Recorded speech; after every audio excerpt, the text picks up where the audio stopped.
Hi hello friends, ಹೇಗಿದ್ದೀರಾ friends? ಇವತ್ತು ನಾನು ಶೇರ್ ಮಾಡ್ತಾ ಇರೋದು ಹೈದರಾಬಾದ್ ಸ್ಪೆಷಲ್ ಆಮ್ರಸ್ ಪೂರಿ. ಆಮ್ರಸ್ ಅಂದರೆ ಹೈದರಾಬಾದಲ್ಲಿ ತುಂಬಾ ಫೇಮಸ್ ಆಗಿರುವಂಥ ಈ ಮಾವಿನ ಹಣ್ಣಿನ ರಸ. ಇದು ಇಲ್ಲಿ ಮಾವಿನ ಹಣ್ಣಿನ ಸೀಸನಲ್ಲಿ ಅಂತೂ ತುಂಬಾ ಫೇಮಸ್. ಈ ಆಮ್ರಸನ್ನು ತಿನ್ನದ ಜನರೇ ಇಲ್ಲ ಇಲ್ಲಿ ಹೈದರಾಬಾದಲ್ಲಿ. ಇದರ ಜೊತೆ ಪೂರಿ, ಇದರ ಕಾಂಬಿನೇಷನ್ ಇದು ತುಂಬ ಚೆನ್ನಾಗಿರ್ತದೆ. ಇದರ ಮಾವಿನ ಹಣ್ಣು ಕೂಡ ನಾವು ಬೇರೆ ಬೇರೆ ಯಾವುದರಲ್ಲೂ ಚೆನ್ನಾಗಿರೋದಿಲ್ಲ. ಈ ಹಣ್ಣಿನಲ್ಲಿಯೇ ಈ ಆಮ್ರಸ್ ಮಾಡೋಕ್ಕೆ ತುಂಬ ಚೆನ್ನಾಗಿರ್ತದೆ. ಈ ಹಣ್ಣನ್ನು ನಾವು ಹೀಗೆ ತಿನ್ನಲಿಕ್ಕಾಗೋದಿಲ್ಲ. ಇದರಲ್ಲಿ ಖಾಲಿ ಮಾವಿನಕಾಯಿಯದ್ದು ರಸವನ್ನೇ ತೆಗಿಲಿಕ್ಕಾಗೋದು.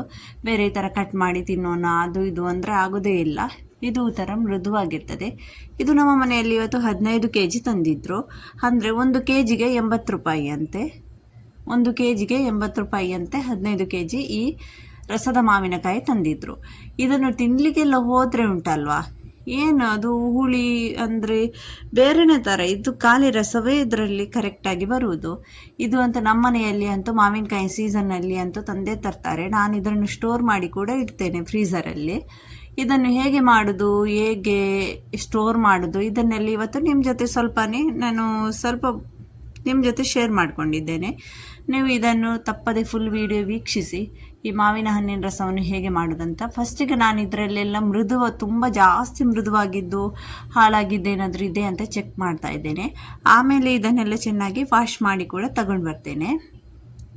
ಇದು ಮಾವಿನ ಹಣ್ಣು ಮೃದುವೇ ಆಗಿರೋದು ನೋಡಿ ಈ ಥರ. ಇದು ಅಂದರೆ ತುಂಬಾ ಒಮ್ಮೊಮ್ಮೆ ಸಿಹಿ ಬರ್ತದೆ, ಒಮ್ಮೊಮ್ಮೆ ತುಂಬ ಹುಳಿ ಕೂಡ ಬರ್ತದೆ. ಆಗ ನಮಗೆ ಸಕ್ಕರೆ ತುಂಬ ಜಾಸ್ತಿ ಹಾಕಬೇಕಾಗ್ತದೆ. ಸ್ವಲ್ಪ ಸಿಹಿ ಚೆನ್ನಾಗಿದ್ದರೆ ಸಕ್ಕರೆ ಸ್ವಲ್ಪ ಕಮ್ಮಿ ಹಾಕಬೇಕಾಗ್ತದೆ. ಅದು ಹೇಗೆ ಮಾಡೋದಂತೆಲ್ಲ ನಾನು ನಿಮ್ಮ ಜೊತೆ ಶೇರ್ ಮಾಡ್ತೇನೆ. ಅದಕ್ಕಿಂತ ಮುಂಚೆ ನೀವು ನನ್ನ ಚಾನಲ್ಗೆ ಸಬ್ಸ್ಕ್ರೈಬ್ ಮಾಡದೆ ನನ್ನ ವಿಡಿಯೋ ನೀವು ವೀಕ್ಷಿಸುತ್ತಿದ್ದೀರಾದರೆ ದಯವಿಟ್ಟು ಒಂದು ಸಬ್ಸ್ಕ್ರೈಬನ್ನು ಮಾಡಿಬಿಡಿ. ಲೈಕ್ ಕೂಡ ಮಾಡಿ, ಕಮೆಂಟ್ ಮಾಡಿ. ನೀವು ಕೂಡ ಈ ಥರ ರಸದ ಮಾವಿನ ಹಣ್ಣು ತರ್ತೀರಾ ಮಾವಿನಕಾಯಿ ಸೀಸನಲ್ಲಿ? ಅಲ್ಲ, ನೀವು ಬೇರೆ ತಿನ್ನುವ ಮಾವಿನ ಹಣ್ಣು ಉಂಟಲ್ವ, ಕಟ್ ಮಾಡಿ ಅದರದ್ದು ರಸ ಮಾಡಿರ್ತೀರಾ ಏನು ಅಂತ ನನಗೆ ಕಮೆಂಟ್ ಮೂಲಕ ತಿಳಿಸಿ. ಇಲ್ಲಿ ನೋಡಿ, ಎಲ್ಲ ಮಾವಿನ ಹಣ್ಣನ್ನು ವಾಶ್ ಮಾಡಿ ತಂದಿದ್ದು. ಅಂದರೆ ವಾಶ್ ಮಾಡಿದಂದರೆ ನಾನೊಂದು ಅರ್ಧ ಗಂಟೆ ನೀರಲ್ಲಿ ನೆನೆಸಿಟ್ಟಿದ್ದೇನೆ. ಆಮೇಲೆ ಇದನ್ನೆಲ್ಲ ಚೆನ್ನಾಗಿ ಕ್ಲೀನ್ ಮಾಡಿ ವಾಶ್ ಮಾಡಿ ತಂದಿದ್ದು. ಆಮೇಲೆ ಇದನ್ನು ಈ ಥರ ಸಿಪ್ಪೆಯನ್ನು ಈ ಥರ ಬೇರೆ ಮಾಡಬೇಕು. ತುಂಬ ಮೃದುವಾಗಿರ್ತದೆ ಫ್ರೆಂಡ್ಸ್ ಇದು. ತುಂಬ ಈ ಥರ ಒಮ್ಮೊಮ್ಮೆ ಈ ಸೀಸನಲ್ಲಿ ಎಲ್ಲ ಹುಳ ಇರುವುದಿಲ್ಲ, ಲಾಸ್ಟಿಗೆಲ್ಲ ಹುಳ ಆಗ್ತದೆ. ಆಗ ಸ್ವಲ್ಪ ನೋಡಿ ಇದನ್ನೆಲ್ಲ ನಾವು ಈ ಥರ ರಸ ತೆಗಿಬೇಕಾಗ್ತದೆ. ಇದನ್ನು ಈ ಥರ ನಾನೀಗ ಇದರಿಂದೆಲ್ಲ ಸ್ಪೂನಲ್ಲಿ ಈ ಥರ ತೆಗಿತಾ ಇದ್ದೇನೆ. ಒಬ್ಬೊಬ್ಬರ ಪ್ರಕಾರ ಹೇಗೆ ಬೇಕು ಹಾಗೆ ಈ ಮಾವಿನ ಹಣ್ಣಿನ ರಸವನ್ನು ತೆಗಿತಾರೆ. ನಾನಂತೂ ಈ ಸ್ಪೂನಲ್ಲೇ ಈ ಥರ ಮಾಡಿ ತೆಗೆಯೋದು. ಹಿಂಡಿ ಕೂಡ ತೆಗಿತಾರೆ ಸ್ವಲ್ಪ ಜನ ನೋಡಿ ಈ ಥರ ಎಲ್ಲ. ಇದರದ್ದು ನಾನು ಏನಲ್ತಾರೆ, ಕೊರಂಟ್ ಅಲ್ವಾ, ಕೊರಂಟು ಅಲ್ತಾರ. ಅದು ನಮ್ಮ ತುಳುನಾಡಲ್ಲಿ ಅಂತೂ ಕೊರಂಟ್ ಅಂತ ಹೇಳುವುದಾ ಅಂತ. ಕನ್ನಡದಲ್ಲಿ ಇದಕ್ಕೆ ಏನು ಹೇಳ್ತಾರಂತ ಗೊತ್ತಿಲ್ಲ ನನಗೆ. ನೋಡಿ ಇದು ಈ ಲಾಸ್ಟಿಗೆ ಇದರದ್ದು ಚೆನ್ನಾಗಿ ಇದರದ್ದೆಲ್ಲ ಕ್ಲೀನ್ ಮಾಡಿ ತೆಗಿಬೇಕು ಸಿಪ್ಪೆಯಿಂದ ಎಲ್ಲ. ನೋಡಿ ಈ ಥರ ತುಂಬ ಈಸಿ. ಮಾತ್ರ ನನಗೆ ಅಂತೂ ಈ 15 kg ಮಾವಿನ ರಸ ಒಮ್ಮೆಲೆ ತೆಗಿಲಿಕ್ಕೋಸ್ಕರ ಕೂತ್ಕೊಂಡು ಸಾಕಾಗಿ ಹೋಯಿತು.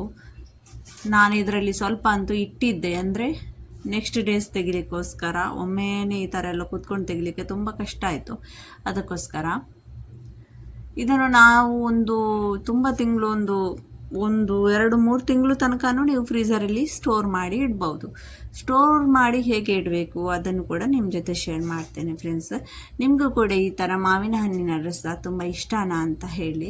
ಇದೇ ಥರ ಎಲ್ಲ ಮಾವಿನ ಹಣ್ಣಿಂದ ನಾನು ಈ ಥರ ಸಪ್ರೇಟ್ ಮಾಡ್ಕೊಳ್ತೇನೆ. ಹಾಳಾಗಿ ಉಂಟಾ ಏನು ಅಂತ ಕರೆಕ್ಟಾಗಿ ನೋಡಿ ಅದನ್ನೆಲ್ಲ ಚೆನ್ನಾಗಿ ನಾನು ಈ ಥರ ಬೇರೆ ಬೇರೆ ಮಾಡಿ ಚೆನ್ನಾಗಿ ನೀಟ್ ಮಾಡ್ತೇನೆ. ನಾನು ಇದಕ್ಕೆ ಒಂದು ತೊಟ್ಟು ನೀರು ಕೂಡ ಹಾಕ್ತಾ ಇಲ್ಲ. ಒಬ್ಬೊಬ್ಬರು ಏನು ಮಾಡ್ತಾರೆ ಅಂದರೆ ಇದನ್ನೆಲ್ಲ ಈ ಥರ ಕ್ಲೀನ್ ಮಾಡಿ ಲಾಸ್ಟಿಗೆ ಈ ಕೊರಂಟ್ ಉಂಟಲ್ಲ, ಇದು ಮಾವಿನ ಹಣ್ಣದ್ದು ಲಾಸ್ಟಿಗೆ ಇದು ಇರ್ತದಲ್ವ, ಇದನ್ನು ನೀರಿನಲ್ಲಿ ತೊಳೆದು ಚೆನ್ನಾಗಿ ಇದು ಮಾಡಿ ಕ್ಲೀನ್ ಮಾಡಿ ಆ ಥರ ನೀರನ್ನು ಹಾಕ್ತಾರೆ. ನನಗೆ ಇಷ್ಟ ಇರೋದಿಲ್ಲ ನೀರಾಗಿರೋದು. ಅದಕ್ಕೋಸ್ಕರ ನಾನು ಇದಕ್ಕೆ ಒಂದು ತೊಟ್ಟು ನೀರನ್ನು ಕೂಡ ಹಾಕೋದಿಲ್ಲ. ಇದಕ್ಕೆ ಏನಂತಾರೆ ಫ್ರೆಂಡ್ಸ್ ಕನ್ನಡದಲ್ಲಿ ಅಂತ ನನಗೆ ಕಮೆಂಟ್ ಮೂಲಕ ತಿಳಿಸಿ. ಇದು ನೋಡಿ ನನ್ನ ಕೈಯಲ್ಲಿ ಉಂಟಲ್ವ ಈಗ, ಇದಕ್ಕೆ ಏನಂತಾರೆ ಅಂತ. ಇದೇ ಥರ ನಾನು ಎಲ್ಲ ಮಾವಿನ ಹಣ್ಣದ್ದು ಕ್ಲೀನ್ ಮಾಡಿ ರಸ ತೆಗಿತಾ ಇದ್ದೇನೆ.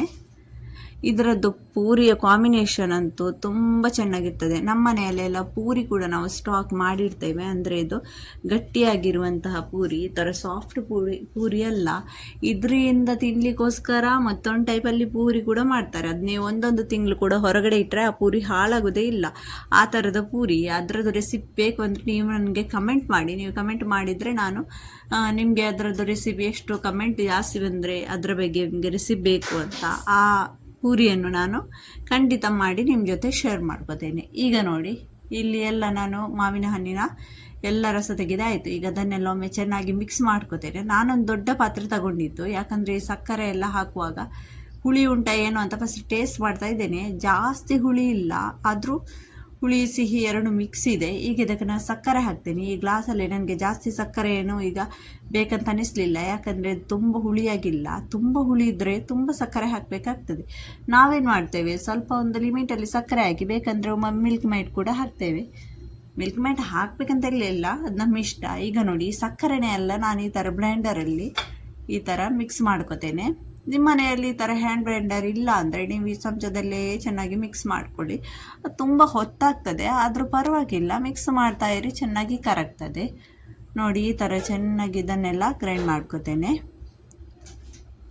ನಮ್ಮ ಮನೆಯಲ್ಲಿ ಅಂತೂ ಮಕ್ಕಳೆಲ್ಲ ತುಂಬ ಇಷ್ಟಪಟ್ಟು ತಿಂತಾರೆ. ಈ ಮಾವಿನ ಹಣ್ಣಿನ ರಸದೊತೆ ನಮ್ಮ ಕುಚ್ಚಲ ಅಕ್ಕಿ ಅಲ್ಲ, ನಮ್ಮದು ಈ ಅಕ್ಕಿ ವೈಟ್ ರೈಸ್ ಉಂಟಲ್ವ, ಸೋನಾ ಮಸೂರಿ, ಅದು ಕೂಡ ಹಾಕಿ ಇವರು ಮಾವಿನ ಹಣ್ಣಿನ ರಸದೊಟ್ಟಿಗೆ ಸ್ವಲ್ಪ ರೈಸ್ ಹಾಕಿ ಕೂಡ, ಬೇಯಿಸಿದ ಅನ್ನವನ್ನು ಹಾಕಿ ಕೂಡ ಆ ಥರ ತಿಂದರೂ ಕೂಡ ತುಂಬ ಟೇಸ್ಟಾಗಿರ್ತದೆ.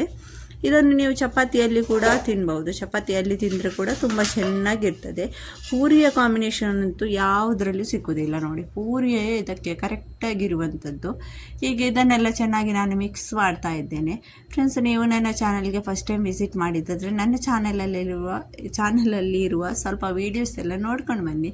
ತುಂಬ ಚೆನ್ನಾಗಿ ಈಸಿಯಾಗಿರುವಂಥ ವೀಡಿಯೋಸ್ ಕೂಡ ಹಾಕ್ತಾ ಇರ್ತೇನೆ. ಹೈದರಾಬಾದ್ ವೀಡಿಯೋಸ್ ಹಾಗೂ ನಮ್ಮ ಊರಿನ ವೀಡಿಯೋಸ್ ಎಲ್ಲವನ್ನು ನಾನು ಮಿಕ್ಸ್ ಹಾಕ್ತಾ ಇರ್ತೇನೆ.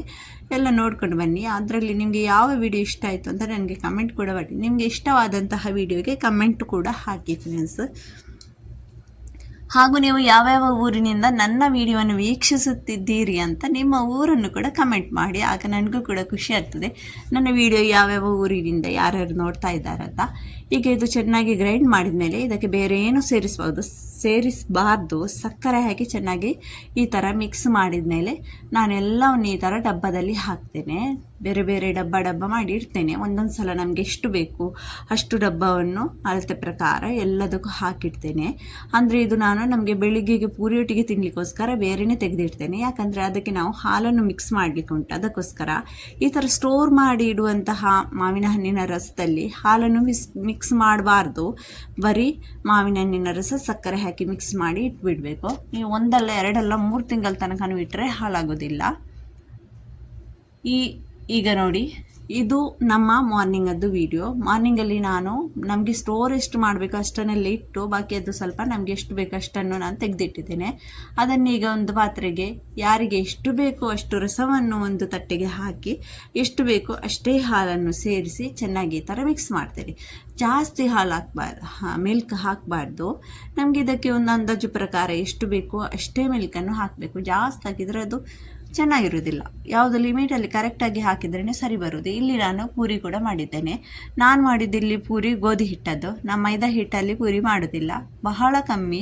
ನಾನು ಮಾಡೋದಂದರೆ ಈ ಗೋಧಿ ಹಿಟ್ಟಿನಲ್ಲೇ ಪೂರಿ ಮಾಡೋದು. ಮಕ್ಕಳೆಲ್ಲ ತಿನ್ನೋದಾದರೆ ಮೈದಾ ಹಿಟ್ಟಿಗಿಂತ ಗೋಧಿ ಹಿಟ್ಟೇ ಒಳ್ಳೆಯದು ಅಂತ ನಾನು ಗೋಧಿ ಹಿಟ್ಟಿನ ಪೂರಿಯನ್ನೇ ಮಕ್ಕಳಿಗೆ ಕೂಡ ಜಾಸ್ತಿ ಕೊಡೋದು. ನಮ್ಮ ಮನೆಯಲ್ಲಿ ಒಮ್ಮೊಮ್ಮೆ ಮಾಡ್ತೇನೆ, ಮಾಡೋದಿಲ್ಲ ಅಂತಿಲ್ಲ. ಮೈದಾ ಹಿಟ್ಟಿನ ಪೂರಿ ಕೂಡ ಮಾಡ್ತೇನೆ, ಆದರೂ ಜಾಸ್ತಿಯಾಗಿ ನಾನು ಈ ಥರ ಗೋಧಿ ಹಿಟ್ಟಿನ ಪೂರಿಯನ್ನೇ ಕೊಡೋದು. ಈಗ ನಮ್ಮದು ಬೆಳಿಗ್ಗೆ ಅದು ಬ್ರೇಕ್ಫಾಸ್ಟ್ ಇದು. ನೋಡಿ ಫ್ರೆಂಡ್ಸ್, ತುಂಬ ಚೆನ್ನಾಗಿ ಬಂದಿದೆ. ನೀವು ಈ ಥರ ಪೂರಿ ತಿಂದರೆ ಮಧ್ಯಾಹ್ನದವರೆಗೂ ನಿಮಗೆ ಹಸಿವೇ ಆಗೋದಿಲ್ಲ. ತುಂಬ ಚೆನ್ನಾಗಿರ್ತದೆ, ತುಂಬ ಟೇಸ್ಟಿ ಕೂಡ ಆಗಿರ್ತದೆ. ನಿಮಗೂ ಕೂಡ ಇಷ್ಟವಾಯಿತು ಅಂದರೆ ನನ್ನ ವಿಡಿಯೋಗೆ ಕಮೆಂಟ್ ಮಾಡಿ, ಸಬ್ಸ್ಕ್ರೈಬ್ ಮಾಡಿ, ಲೈಕ್ ಮಾಡಿ. ಇನ್ನೊಮ್ಮೆ ಸಿಗ್ತೇನೆ ನೆಕ್ಸ್ಟ್ ವಿಡಿಯೋದಲ್ಲಿ. ಅಲ್ಲಿ ತನಕ ಟಾಟಾ, ಬಾಯ್, ಟೇಕ್ ಕೇರ್. ಇದೇ ರೀತಿ ನಿಮ್ಮ ಪ್ರೋತ್ಸಾಹ ಎಲ್ಲ ನೀವು ಮಾಡಿದ್ದಕ್ಕೆ, ನನಗೆ ತುಂಬ ಸಪೋರ್ಟ್ ಮಾಡಿದ್ದಕ್ಕೆ ನಿಮಗೆ ತುಂಬ ಧನ್ಯವಾದ ಕೂಡ ಹೇಳಲು ಬಯಸುತ್ತೇನೆ. Okay friends, thank you so much. Bye bye.